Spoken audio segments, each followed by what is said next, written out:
Ave mon camarade, j'espère que tu vas bien. On se retrouve pour notre rendez-vous hebdomadaire. Petite piqûre de rappel, dans ce rendez-vous, je vais m'exercer à la parole, histoire de me familiariser à parler devant toi sur internet, mais aussi devant d'autres personnes pour plus tard. Pendant que je te parle, s'il te plaît, ne reste pas assis à regarder mon visage ou à faire autre chose en m'écoutant.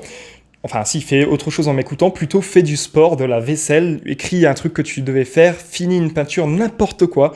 Tout ce que tu peux faire qui est productif, qui est important pour toi, qui peut t'aider toi ou ta famille ou des proches autour de toi, fais-le pendant que tu m'écoutes. Ne perds pas ton temps à rester immobile. Mets-moi dans les oreilles et utilise-moi comme prétexte à ton amélioration. C'est tout ce que j'aimerais. Dans cette vidéo, on va aborder mon parcours religieux, ma recherche de spiritualité, on va dire, et ma religion actuellement. Comme beaucoup de blancs en France, je suis chrétien. C'est pas un choix, on m'a forcé dès la naissance, on m'a mis de l'eau sur la tête et on a dit « Ah bah tiens, tu es chrétien ». Et j'ai continué à faire mon parcours religieux jusqu'à la communion. Je me souviens que ma mère, elle me faisait la lecture de la Bible quand j'étais plus petit, mais c'est arrivé, je pense, 1-2 fois. En tout cas, j'ai très peu de souvenirs de ça. Mais elle avait elle-même déjà des préceptes religieux dans sa tête qu'elle me communiquait et qu'elle essayait de m'enseigner à sa manière. Durant mon parcours scolaire, on avait ce qu'on appelle le catéchisme. Je sais pas si actuellement vous le faites encore, mais à cette époque-là, c'était dans les années 2000, je suis un 2000, c'était encore à l'école.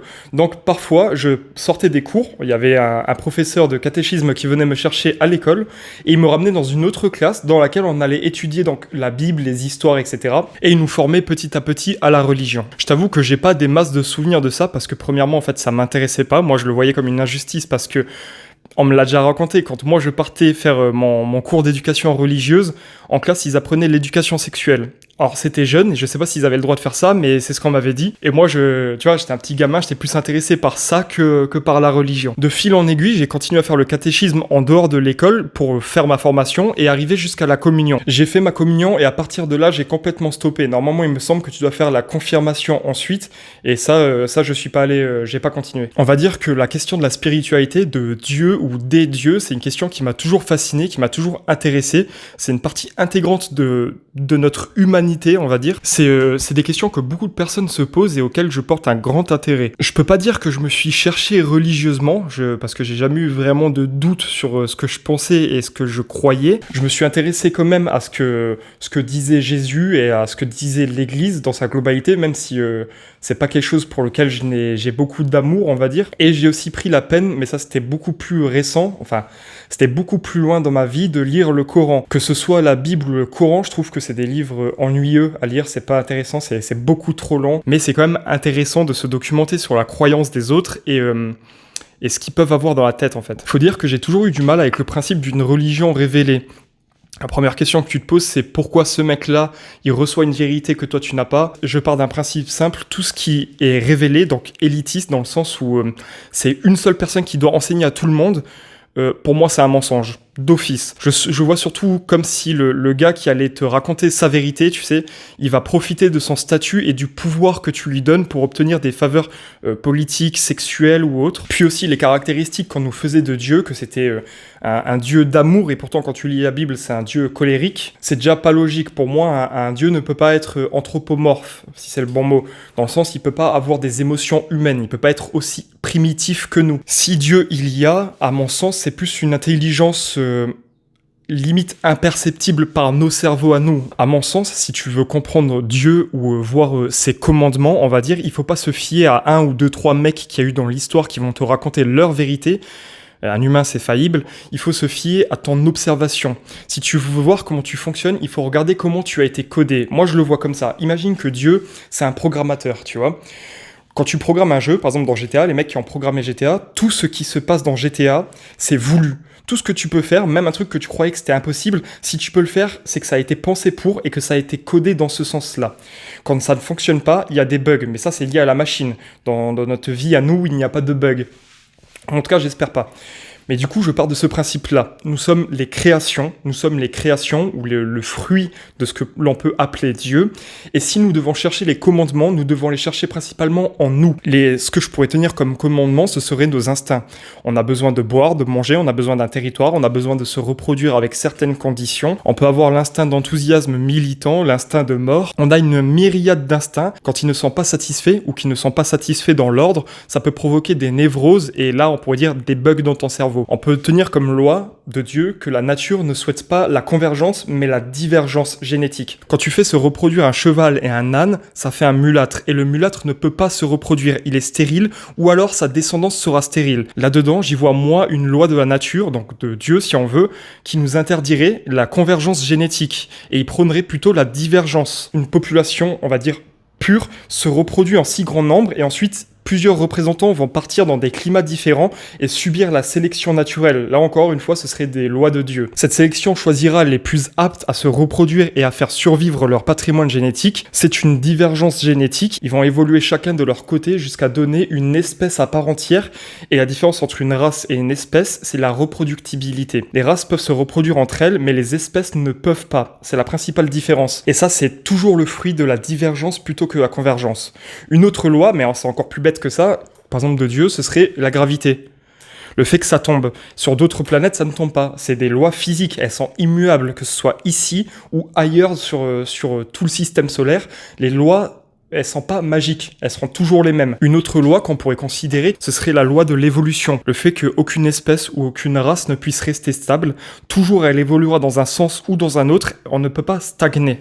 La stagnation, c'est la fin de la poussée évolutive, et la fin de la poussée évolutive, généralement, ça marque l'arrêt de mort d'une espèce. Il y a d'autres lois qui sont... Tu n'as pas besoin de les lire, en fait, on n'a pas besoin de te les révéler. Je pense notamment à « tu ne tueras point ». Ben, c'est évident, en fait, t'as pas besoin que quelqu'un te le dise. Tu aimeras ton prochain comme toi-même, c'est des principes d'amour, si tu l'as en toi, que tu aies lu un jour cette phrase, qu'on t'ait dit que ça venait de ceci ou de cela, quoi qu'il arrive, tu le feras. Tu n'as pas besoin qu'on te le dise. C'est une question d'éducation. Il n'y a pas besoin de Dieu, en fait, là-dedans. C'est ça que je te dis. Le code pénal, la constitution et tout autre texte qui font office de loi sacrée dans nos pays, ce sont des lois athées. Ça n'empêche pas qu'elles soient intelligentes et pertinentes. Elles n'ont pas besoin d'avoir le tampon Dieu pour exister. Aussi, une question que je me suis toujours posée, c'était pourquoi Dieu devait être un ? Pourquoi il n'est pas multiple ? Avant l'arrivée des religions du livre sur le globe entier, nous avions tous le paganisme ou l'animisme, le chamanisme, tout ça c'est un petit peu des synonymes, au fond c'est les religions primordiales. D'ailleurs, si tu fais partie des gens qui se font la réflexion que forcément la religion la plus ancienne est vraie, aucune des religions du livre n'est vraie alors. C'est forcément des religions antérieures qui sont païennes, qui sont vraies, selon ce principe. Donc comme je t'ai dit, j'ai eu une éducation, on va dire, chrétienne catholique, et elle ne m'a pas collé à la peau du tout. Ça ruisselait sur mon esprit tellement ça ne faisait pas sens dans ma tête. La seule chose que ça a eu comme effet, c'est quand j'étais plus jeune de me rendre névrosé, parce que je n'osais plus penser, parce que j'avais toujours l'impression que quelqu'un était en train d'épier mon esprit, tu vois. Ça créait plus de problèmes mentaux, j'ai l'impression, que d'aide. Aide-toi et le ciel t'aidera. Bah, tant qu'à faire, je le fais tout seul au final, tu vois. Encore une fois, c'est la loi de l'attraction. Et il n'y a pas besoin de Dieu ou de croyance spirituelle pour ça.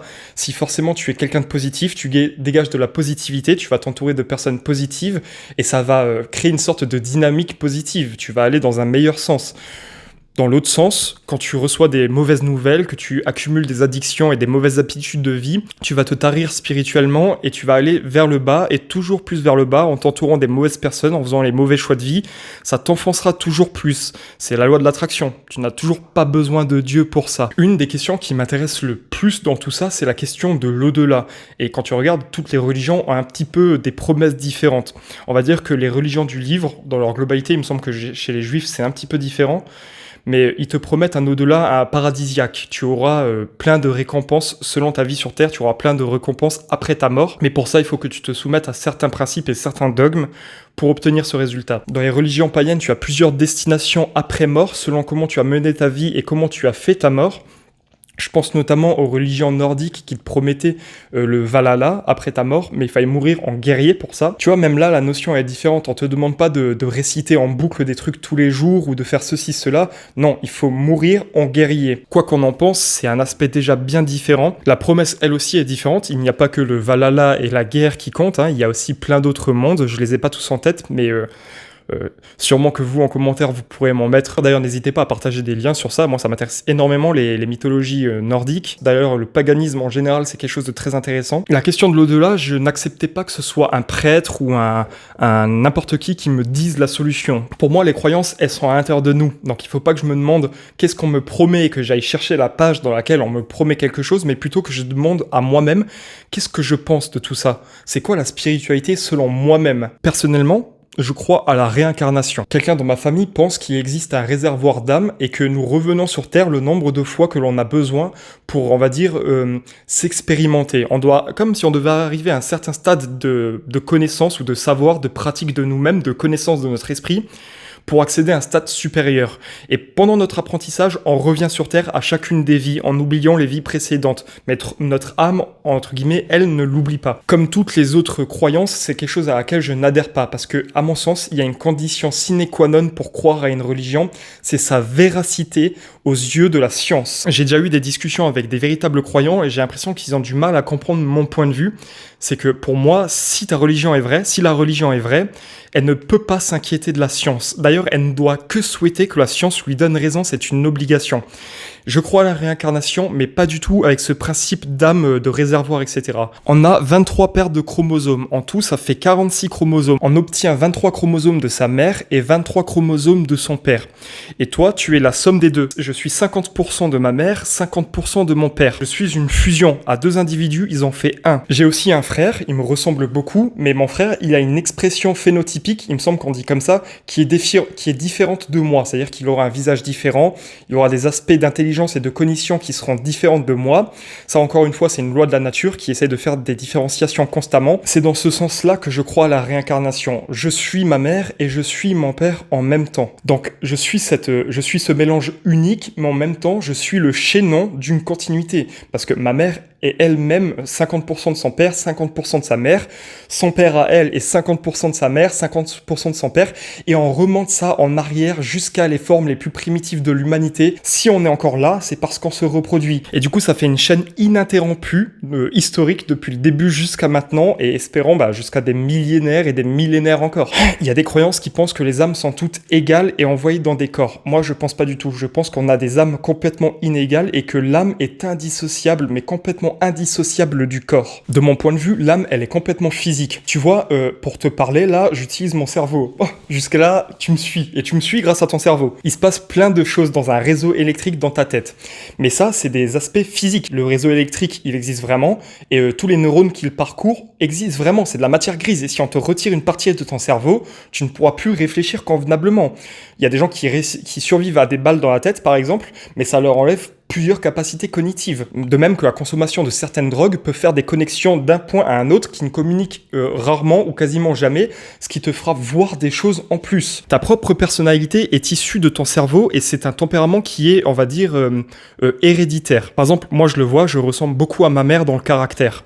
Mon frère, il ressemble énormément à mon père dans son caractère à lui. Sûrement que tu reconnais toi-même que tu ressembles à un de tes parents dans le caractère. Et lui-même ressemble à un de ses parents. Le caractère, il est héréditaire aussi. Et le fait que tu sois éduqué par ton parent, qui a lui-même sa manière de penser, sa personnalité, etc., ça va accentuer la tienne et ta ressemblance avec lui. On rentre dans une autre loi de l'animalité sociale qu'on appelle le mimétisme. Et donc c'est en cela que je crois à la réincarnation. Je pense qu'on se reproduit et on est éternel de cette manière-là, parce qu'on a des enfants. C'est pour ça que je n'arrive pas à entendre les gens qui disent non, on ne doit pas faire d'enfants, parce que arrêter de faire des enfants, c'est couper net à ta génétique. Si ta génétique ne se reproduit pas, elle est finie.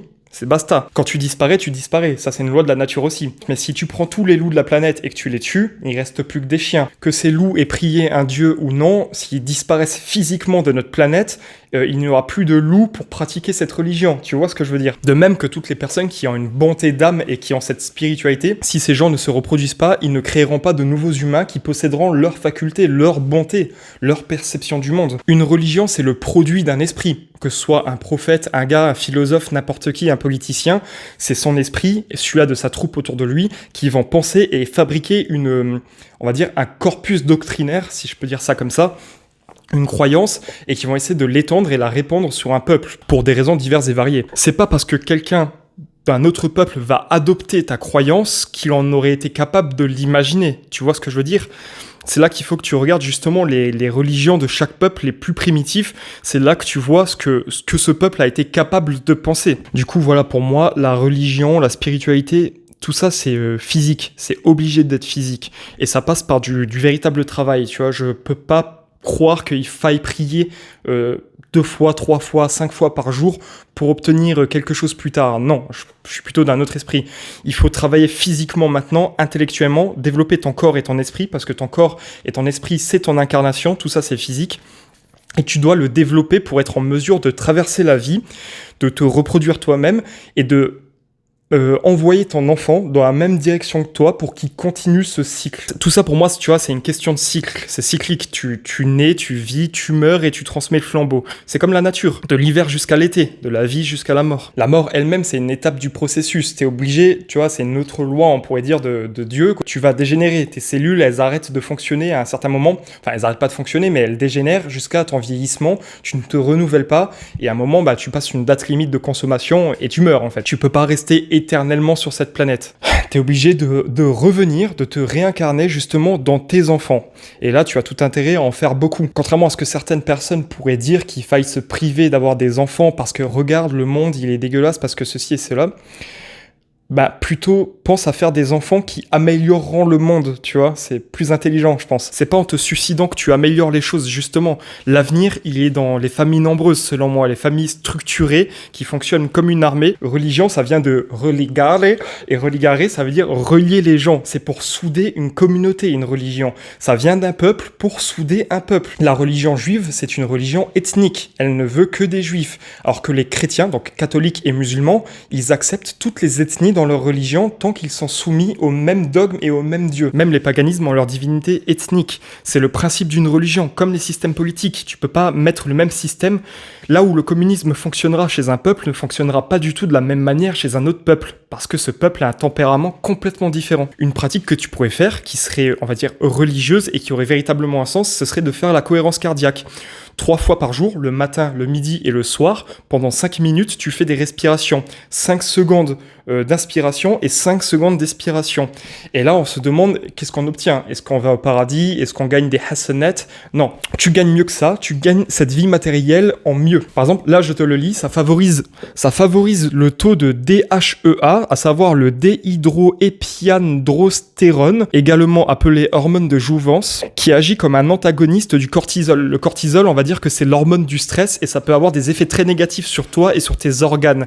Ça peut même être source de vieillissement prématuré. Quelqu'un qui va stresser, par exemple, sa peau, elle va rider plus facilement, ses cheveux, ils vont tomber, ses organes, ils vont avoir des problèmes et même, de manière générale, le stress, c'est quelque chose de très très négatif.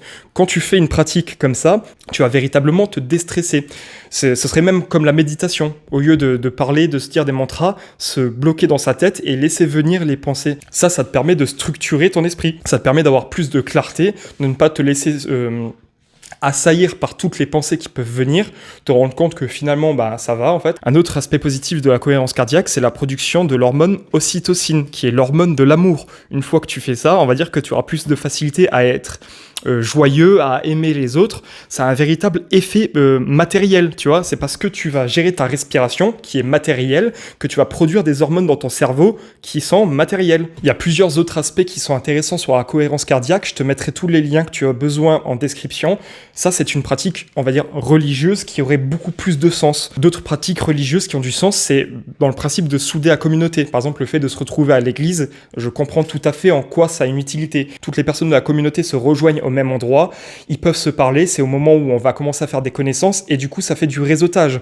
Ah bah tiens, Jocelyne, elle travaille dans la peinture, ça tombe bien, moi je voulais faire une exposition, une galerie ou je ne sais quoi, et bah du coup ça fait un contact de plus pour mon exposition, tu vois. Ou bien Martin, il est maçon, ça tombe bien, mon mur il vient de s'exploser, bah tiens, mon frère chrétien, viens avec moi, on va faire ça. Ça a une utilité, mais encore une fois, ça n'a pas besoin du tampon Dieu pour fonctionner. Ça fonctionnera même s'il n'y a pas de questions religieuses, ce n'est seulement qu'un prétexte pour réunir ces personnes-là. Et sinon, du reste, j'ai un mauvais aspect sur la religion parce que, à mon sens, c'est uniquement pour obtenir du pouvoir politique sur des personnes. Tu peux pratiquer ta religion, t'es complètement pauvre, mais par exemple, le représentant de ta religion, lui, il mange du caviar, hein. Et tu sais pas exactement ce qu'il fait dans son gros château, dans son gros domaine. D'ailleurs, il vit dans un endroit super bien, il manque de rien, il a pas froid l'hiver. Tout se passe bien pour le meilleur des mondes, pour celui-là qui est en haut de la religion. Celui-là qui donne les ordres à ceux en bas, c'est lui qui gagne tout.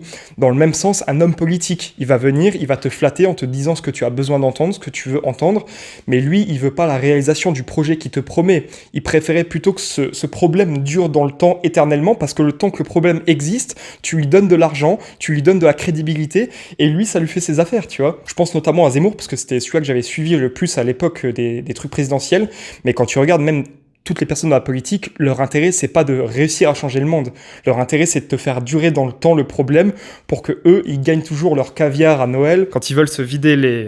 Et ils ont beaucoup de gens qui seront prêts à s'offrir pour ça parce qu'ils ont un statut supérieur, parce que ce sont eux les sauveurs, etc. Et c'est ce qui te fait te poser des questions par rapport à la légitimité, la crédibilité et l'honnêteté de ces personnes-là. Je ne te dis pas que tout le monde est pourri, ça se peut, je suis complètement à côté de la plaque. En tout cas, c'est mon ressenti, c'est comme ça que je le vois. Si ces chefs utilisent leur place uniquement pour leur jouissance personnelle, alors dans ce cas, ça n'a pas de sens. Mais ça prend tout son sens quand ces personnes obtiennent ce pouvoir pour véritablement faire une marche historique vers une amélioration de société. Par exemple, ça fait je ne sais combien de temps, avant même ma naissance, qu'on vote pour des présidents qui nous promettent mondes et merveilles, et quand tu regardes l'état de la France actuellement, c'est très loin de ce que j'appellerais un paradis sur Terre. Un vrai chef, normalement, un vrai chef religieux ou politique, il vient avec un idéal, et on doit travailler à cet idéal au maximum dans un temps record, c'est le meilleur, tu vois. Mais c'est surtout vrai pour la politique et moins pour la religion, mais en vérité, c'est ultra lié, ce truc-là.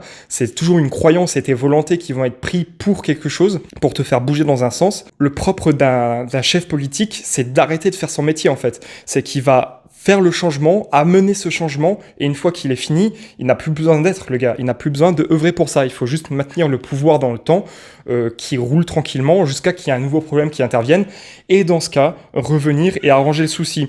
Je sais pas si j'ai été super clair, en même temps, j'ai pas l'habitude de parler de ça, là, de vive voix devant YouTube. C'est pas grave, je prends la peine. Vous êtes tous libres de croire ce que vous voulez, je suis libre de croire ce que je veux.